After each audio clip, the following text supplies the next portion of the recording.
mariners, currently we are open for Panama officers to join with our LPG, LNG ships with Belgium and Marshall Island flag.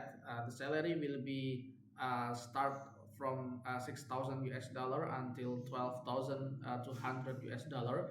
It's depending with your experiences in the rank and the type of the ships.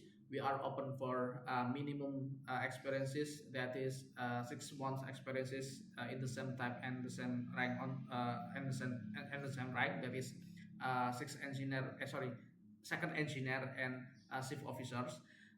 The salary is depending your experiences. If you have more experiences, so you will get more salaries also, and the rotation will be 2 months a half on and 2 months a half off. Yeah, you need to have excellent English also, so you can prepare yourself, prepare your document and send your CV and your document to our email, or you can put it directly to our link database. Yeah, we waiting your application and we will process all your application if you are already sent the completed document. Please like, subscribe and share this video to your friend in Panama.